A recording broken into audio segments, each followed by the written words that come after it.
नमस्कार दोस्तों, स्वागत है आप सभी का। बीएड बीटीसी के मामले में इलाहाबाद हाई कोर्ट की सुनवाई समाप्त हो चुकी है।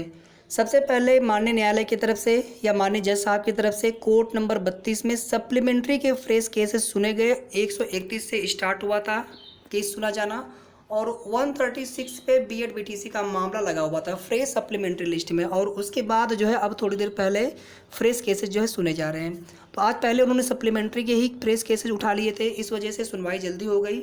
और बीएड बीटीसी के मामले में साथियों, चूंकि एनसीटी की जो अधिसूचना राजस्थान हाई कोर्ट ने रद्द की है, उसके आधार पर माननीय न्यायालय की तरफ से 12 मई को एक आदेश सुनाया गया था, जिसमें कहा गया था कि यूपी टेट के प्रमाण पत्रों पर रोक लगाई जाती है और वो स्टे अभी भी बरकरार है कोर्ट की नेक्स्ट हियरिंग डेट तक। क्योंकि एनसीटी की अधिसूचना यहाँ पर चैलेंज हुई है, उसका पक्ष यहाँ पे, उनका भी पक्ष यहाँ पे रखा जाना है। तो एनसीटीई से काउंटर एफिडेविट मांगा गया है, जवाबी हलफनामा एनसीटीई से मांगा गया है नेक्स्ट हियरिंग डेट से पहले या नेक्स्ट हियरिंग डेट तक इनको देनी है। स्टे बरकरार है और नेक्स्ट हियरिंग डेट यहाँ पे लग गई है 14 जुलाई और 19 जुलाई को सुप्रीम कोर्ट में सुनवाई होने वाली है। यानी बीएड बीटीसी के मामले में स्टे को बरकरार रखते हुए एनसीटी से जवाब मांगा गया है। एनसीटी का पक्ष भी रखा जाएगा और एनसीटी की तरफ से और एमएचआरडी की तरफ से आप सभी जानते हैं सुप्रीम कोर्ट में स्पेशल अपील भी लगाई गई है। और पीएनपी सचिव की तरफ से एक पत्र जारी किया गया था जो बीएड को प्राथमिक में शामिल किया गया है और उनकी जो परीक्षा कराई गई है यूपी टेट का और उनका जो रिजल्ट जारी किया गया है उसको लेकर के, और जो इंस्ट्रक्शन मांगे गए थे उस इंस्ट्रक्शन के संबंध में पूरी उन्होंने विस्तृत जानकारी पत्र के माध्यम से लिखी। अभी आपको पत्र भी दिखाएंगे। तो अभी आज की सुनवाई का कोर्ट ऑर्डर आया नहीं है, जैसे ही कोर्ट ऑर्डर आएगा तो और भी कुछ डिटेल्स होंगी, विस्तृत जानकारी आप सभी को नेक्स्ट वीडियो के माध्यम से बताई जाएंगी। तो साथियों, निष्कर्ष के रूप में अभी स्टे बरकरार है, लेकिन बीएड जो है प्राथमिक से अभी बाहर नहीं हुआ है और हाई कोर्ट में अभी 14 जुलाई की नेक्स्ट डेट लगी है, 19 जुलाई को सुप्रीम कोर्ट में डेट लगी है। और कहीं ना कहीं आप जानते हैं कि सुप्रीम कोर्ट से जो भी आदेश आएगा वह आदेश सभी के लिए लागू हो जाएगा ऑटोमेटिकली।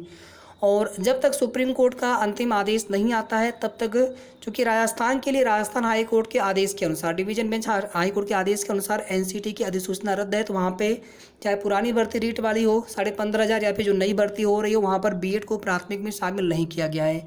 या फिर आप देखेंगे पंजाब में भी कल इसी प्रकार का एक आदेश आता है जिसमें ईटीटी को यानी बीटीसी के समकक्ष उनको जो है प्राथमिक के लिए मान्य किया गया है, बीएड वहाँ पर शामिल नहीं है। लेकिन आप देखेंगे हिमाचल प्रदेश में बीएड प्राथमिक में शामिल है।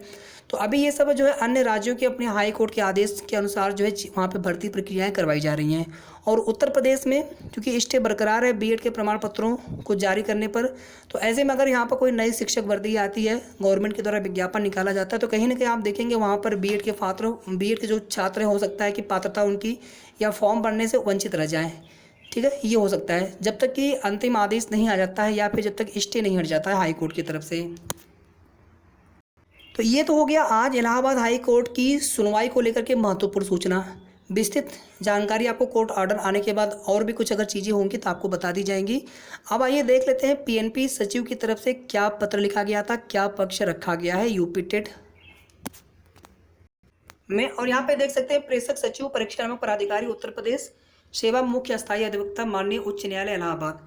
और यहाँ पर देख सकते हैं योजित याचिका संख्या इलाहाबाद न्यायालय में 15/12/2022, 15/12/2022 प्रतीक मिश्रा व 4 अन्य वर्सेस स्टेट एंड 2 अन्य 12/5/2022 के अनुपालन में इंस्ट्रक्शन। अब यहाँ पे 2022 होना चाहिए था, यहाँ पे 2020 नहीं होना चाहिए था क्योंकि 12/5/2022 का आदेश है। फिर 16 तारीख को सुनवाई होनी थी, कल स्टे बरकरार था, कल सुनवाई हो नहीं पाई, फिर स्टे बरकरार था, आज सुनवाई, कल हुई थी सुनवाई लेकिन कल सरकारी अधिवक्ता मौजूद नहीं थे, आज फिर सुनवाई हुई है और आज की हमने अपडेट आपको बता दी है।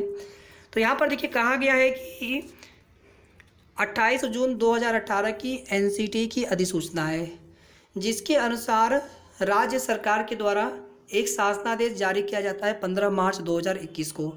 और उस शासनादेश के अनुसार पीएनपी की तरफ से यूपी टेट प्राथमिक और अपर प्राथमिक लेवल की पात्रता परीक्षा करवाई जाती है, जिसमें प्राथमिक लेवल के लिए बीएड को अहम माना गया है। हालांकि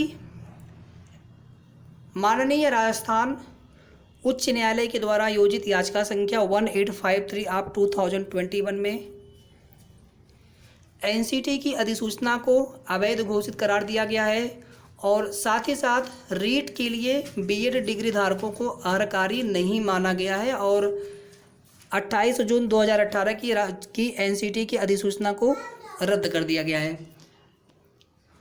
लेकिन उस आदेश को माननीय सर्वोच्च न्यायालय नई दिल्ली में special leave to appeal C number 20743 of 2021 के अंतर्गत योजित की गई है, जो अद्यतन विचाराधीन है, यानी अभी उस पर सुनवाई होना है, फाइनल आदेश आना है।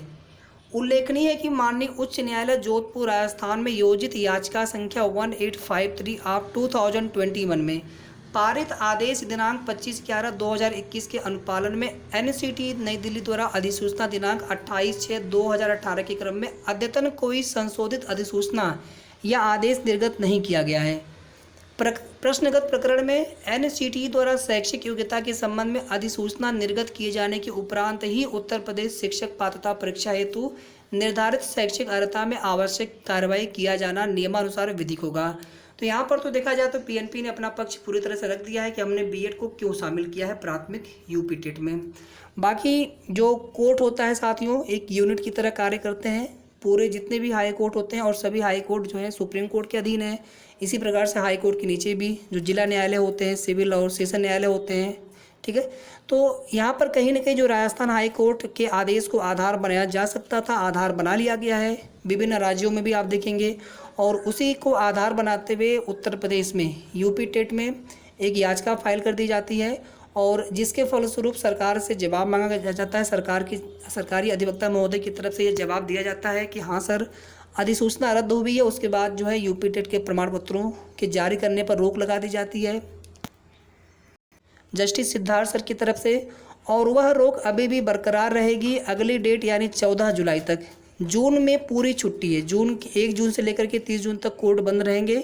तो अब सीधे 14 जुलाई को हाई कोर्ट इलाहाबाद में सुनवाई होगी बीएड बीटीसी प्रकरण में और 19 जुलाई को बीएड बीएसटीसी प्रकरण में सुप्रीम कोर्ट में सुनवाई होगी। और जब तक फाइनल सुनवाई नहीं हो जाती है साथियों, तब तक कोई भी चीज़ निष्कर्ष के रूप में नहीं निकालना चाहिए। कोई भी प्रेडिक्शन पूरी तरह से गलत हो सकता है। तैयारी आप लोग आगे की करते रहें। लेकिन अभी इलाहाबाद हाई कोर्ट के आदेश के अनुसार अगर उसी आदेश के अनुपालन में अगर कोई भी नई प्राथमिक शिक्षक भर्ती गवर्नमेंट के द्वारा विज्ञापन जारी किया जाता है तो उस विज्ञापन में या फिर उस भर्ती में बीएड जो है प्राथमिक में शामिल नहीं हो पाएंगे। और फाइनल आदेश के बाद ही चीज़ें डिसाइड होंगी। तो या तो फाइनल आदेश आ जाने के बाद अगर नई प्राथमिक शिक्षक भर्ती का विज्ञापन आता है प्रदेश के अंदर, तो फिर जो भी माननीय न्यायालय का आदेश होगा या फिर एनसीटी की तरफ से जो पक्ष रखा जाएगा उसमें उनकी तरफ से क्या संशोधन किया जाता है, या फिर कोर्ट में जो पुरानी अधिसूचना है उसको लेकर के उसको बहाल किया जाता है, या फिर स्टे को बरकरार रखा जाता है हाई कोर्ट के, या फिर सर्वोच्च न्यायालय भी अगर उस अधिसूचना को रद्द करता है या नहीं करता है, तो चीज़ें पूरी तरह से माननीय सर्वोच्च न्यायालय ही डिसाइड होंगी। बाकी हाई कोर्ट की सुनवाई 14 जुलाई को। तो ये कुल मिलाकर के महत्वपूर्ण सूचना हो गई। बाकी शेष डिटेल्स आज की सुनवाई को लेकर के आपको कोर्ट ऑर्डर आने के बाद बताई जाएंगी। वीडियो को आप सभी प्लीज़ लाइक शेयर करके, और जिन साथियों ने अभी तक चैनल को सब्सक्राइब नहीं किया हो तो सब्सक्राइब जरूर कर लें। धन्यवाद।